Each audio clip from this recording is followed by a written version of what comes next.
Assalamualaikum warahmatullahi wabarakatuh. Alhamdulillah kita bisa kembali lagi melanjutkan di video manajerial yang ke-11 ya. Ini adalah soal-soal dari kisi-kisi khususnya orientasi pada hasil yang soal-soal level 3 dan level 4 ya. Setelah di part 10, level 1 dan level 2 dari Menpan RB, sekarang kita masuk ke level 3 dan 4 materi manajerial orientasi pada hasil. Oke, sebelum melanjut ke materi, ini adalah bimbel gratis buat para subscriber start 19 Januari setiap Kamis live Zoom. Silahkan bagi teman-teman yang para subscriber boleh mendaftarkan diri. Oke, kita lanjut di lampiran 2 lagi ya, masih tentang kisi-kisi P3K manajerial dari Menpan RB nomor 38 tahun 2017. Ini sudah dijelaskan integritas, kerjasama, komunikasi. Ini 3 video. Ini adalah video yang kedua atau part ke-11 ya. Orientasi pada hasil di level 3 dan level 4. Nah, ini adalah definisi orientasi pada hasil menurut kisi-kisi dari Menpan RB. Kenapa saya selalu berpatokan pada kisi-kisi dari Menpan RB? Karena biar kita tidak meleset dengan soal-soal yang beredar ya. Karena Menpan RB dengan panselnasnya membuat soal-soal itu adalah dari kisi-kisi yang sudah diberikan tadi di Perman RB tadi ya, nomor 38 tahun 2017. Ini yang keempat yaitu orientasi pada hasil. Apa itu orientasi pada hasil? Orientasi pada hasil adalah kemampuan mempertahankan komitmen pribadi yang tinggi untuk menyelesaikan tugas. Jadi punya komitmen tinggi. Punya komitmen tinggi dalam menyelesaikan tugas. Dalam menyelesaikan tugas. Ya.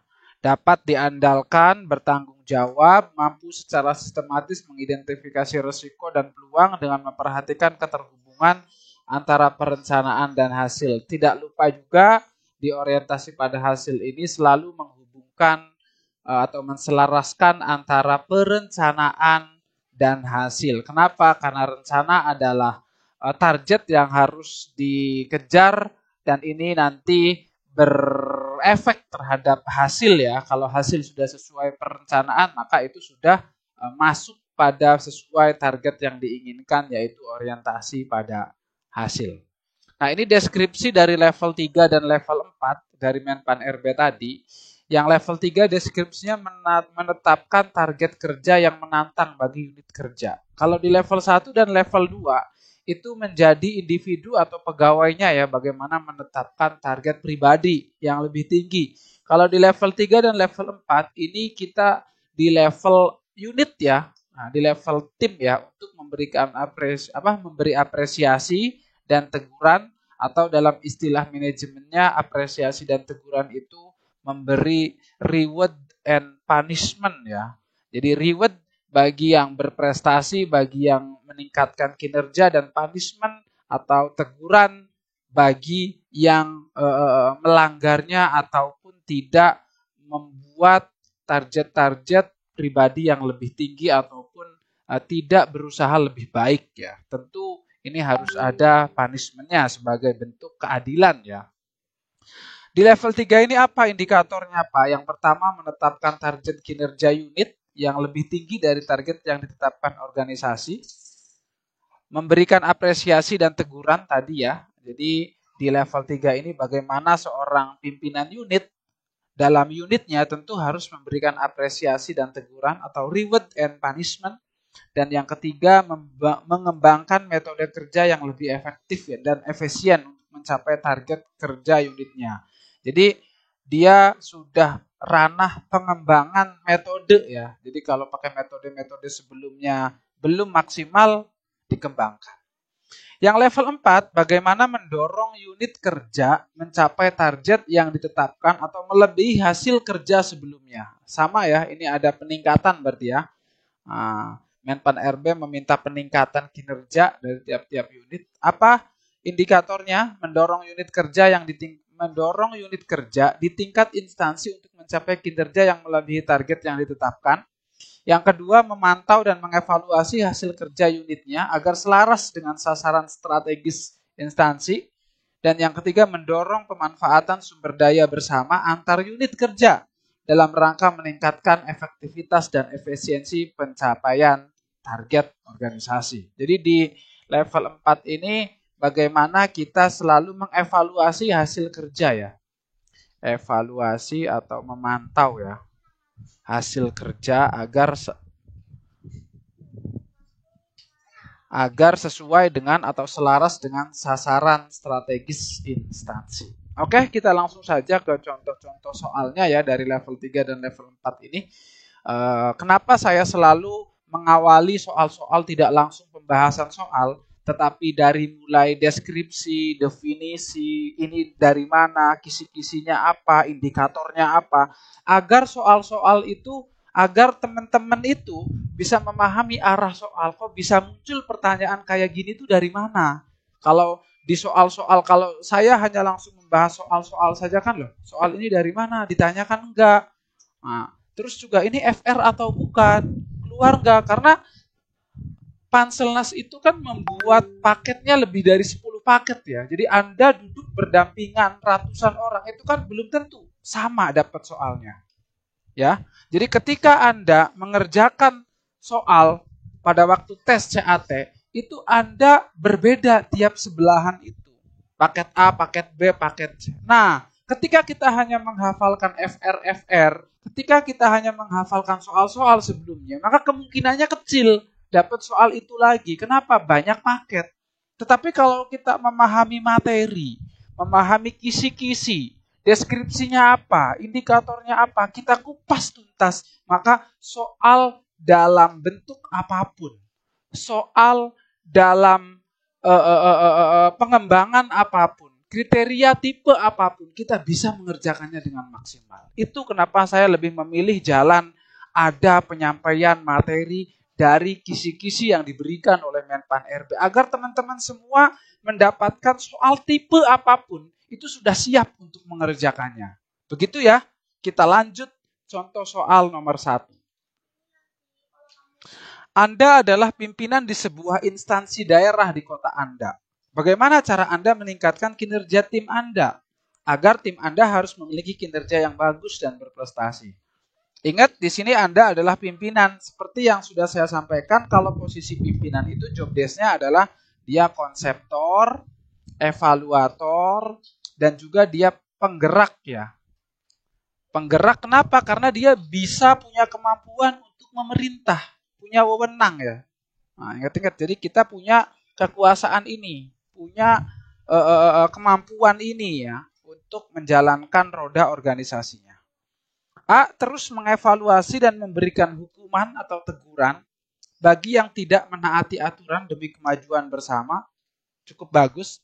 Mengevaluasi kinerja tim serta memberikan apresiasi atau reward bagi yang bagus dan memberikan teguran atau punishment bagi yang melanggar. Nah, ini lebih bagus ya. Kalau di atas hanya memberikan teguran saja tapi tidak memberikan reward bagi yang berprestasinya, maka ini tingkatannya pasti di bawah ya, yang A di bawah yang B.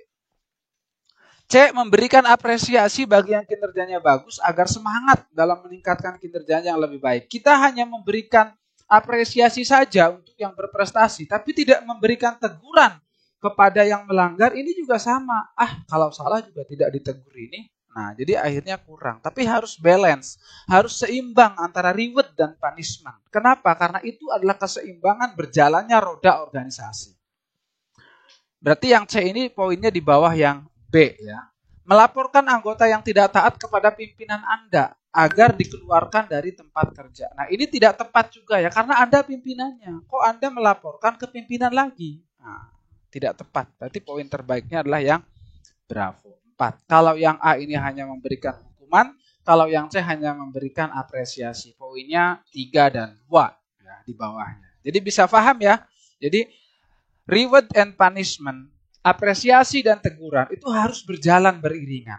Kalau hanya memberikan apresiasi saja yang tidak melaksanakan, tidak diberi teguran, kurang maksimal, ataupun sebaliknya. Oke, kita lanjut ke nomor 2.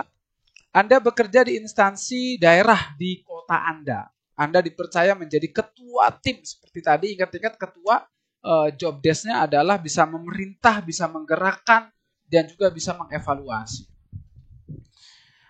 Belum lama ini, di mana penunjukan Anda sebagai ketua tim baru diharapkan dapat meningkatkan target kinerja ke arah yang lebih baik. A. Mengembangkan metode kerja yang lebih efektif dan efisien untuk mencapai target kerja unit. Oke, sudah bagus. Mengikuti pola kerja lama. Nah, pokoknya kalau ada kata-kata mengikuti pola kerja lama, mengikuti cara kerja lama, mengikuti alur yang lama, ini eliminasi aja. Bukannya salah, tetapi ini pasti poinnya bukan poin tertinggi. Kenapa? Karena kurang inovasi. Yang sudah ditetapkan ketua sebelumnya, hal ini dilakukan untuk menghormati, apalagi bahasanya menghormati kayak gini ya. Tidak tepat. Berusaha lebih baik dalam meningkatkan tim Anda meskipun belum maksimal. Ini juga sudah baik kata-kata dari sini ke sini. Berusaha lebih baik. Walaupun baru berusaha tapi sudah positif. Tetapi kalau di belakangnya ada kata-kata walaupun, meskipun tidak 100%, meskipun tidak maksimal, itu pasti dia kurang greget berusahanya. Tapi kalau greget tuh nggak usah diomongin meskipunnya. Misalkan berusaha lebih baik dalam meningkatkan tim Anda. Udah selesai. Masalah hasil itu nggak usah dibicarakan, apalagi yang negatifnya yang diceritakan. Meskipun tidak maksimal, walaupun hasilnya nanti tidak 100%, itu nggak usah diomongin dalam manajerial. Tapi kita fokus optimis, saya akan terus berusaha untuk mencapai target. Itu positif. Jangan diikuti dengan walaupun. Ini pasti poinnya di bawah. Akan berusaha semaksimal mungkin, jika belum berhasil setidaknya sudah mencoba. Nah ini juga sama ya, sudah ada usaha tetapi jika belum berhasil ya sudahlah. Nah berarti choice terbaiknya A ya, mengembangkan metode kerja yang lebih efektif, efisien untuk mencapai target. Nah, jadi kita fokusnya ke usahanya, tapi masalah hasilnya kan ada dua, bisa positif bisa negatif. Kalau dia sudah bilang hasil negatifnya, berarti dia udah tidak percaya diri. Saya akan berusaha pergi ke Jakarta naik motor, walaupun nanti tidak sampai. Nah, berarti kan ada kemungkinan besar tidak sampai. Berbeda dengan kata-kata saya akan mencoba pergi ke Jakarta untuk sampai di sana tepat waktu. Nah, beda ininya, sugestinya beda. Ini poin 4-nya. Ya, ini poin 3-nya. Oke, kita lanjut di nomor 3. Anda adalah pimpinan di sebuah, ini juga pimpinan lagi. Ingat kalau pimpinan berarti tugasnya tadi ya. Kalau bawahan, kalau bukan pimpinan di soal itu, maka Anda fokus mengerjakan pekerjaan yang terbaik. Karena Anda posisinya anggota. Tapi kalau pimpinan, Anda harus mengkontrol. Anda harus mengetahui seluruh seluk-beluk tim Anda, bagaimana cara berkembangnya dan lain sebagainya.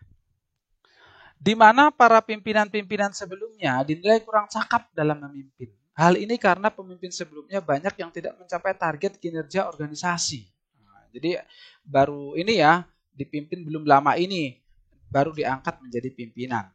A. Menetapkan target unit sesuai dengan target organisasi agar selalu mencapai target. Oke, sudah bagus. Menetapkan target sesuai target organisasi. Menetapkan target kinerja unit lebih tinggi dari target yang ditetapkan organisasi. Ini lebih bagus ya. Nah, pasti kalah yang ini kalau ini 3, ini 2, kalau ini 4, ini 3 poinnya. Kita lihat choice lainnya. Meminta saran dari pimpinan, nah ini selalu ya. Jadi kalau Anda sudah jadi pimpinan, ya jangan meminta saran lagi untuk tim Anda. Tapi Anda harus menyelesaikannya dengan tim Anda sendiri. Meminta anggota untuk mencapai target tim agar nama Anda jadi lebih baik di organisasi. Apalagi ini ya, hanya yang diminta anggotanya agar nama baik Anda sendiri yang lebih baik. Berarti ini poin 3, ini poin 4. Berarti poin tertingginya adalah yang bravo. Begitu ya, kisi-kisi inti dari level 3 dan level 4. Yang pertama, memberikan apresiasi dan teguran, atau istilah manajemennya reward and punishment dalam sebuah organisasi untuk seimbang. Yang ketiga, dalam tim juga harus diarahkan untuk melebihi target yang diberikan oleh organisasi. Sangat mudah, nanti soalnya tipe apapun harus seimbang antara apresiasi dan teguran atau reward and punishment. Terima kasih, mudah-mudahan bermanfaat. Wassalamualaikum warahmatullahi wabarakatuh. Assalamualaikum warahmatullahi wabarakatuh. Perkenalkan, nama saya Ahmad Muslih. Saya alumni Bimbingan Belajar Kalijaga Institute CPNS tahun 2021. Saya Yogi Imam, peserta yang lulus CPNS tahun 2021. Perkenalkan, nama saya adalah Maharani Tias Budi Hapsari. Perkenalkan, saya Yopi, saya alumni dari Kalijaga Institute untuk angkatan 2021. Saya Husnur Rosyidah, peserta Kalijaga Institute untuk formasi dosen ekonomi syariah IAIN khusus tahun 2021. Perkenalkan, nama saya Bayu Sukma Anggara. Perkenalkan, nama saya Bayi Haki. Saya merupakan salah satu bimbingan dari Bapak Irwanto dalam persiapan CPNS tahun 2021. Perkenalkan, nama saya Nita Yuli Astuti. Perkenalkan, nama saya Ana Valera. Saya adalah alumni Bimbel Kalijaga Institute.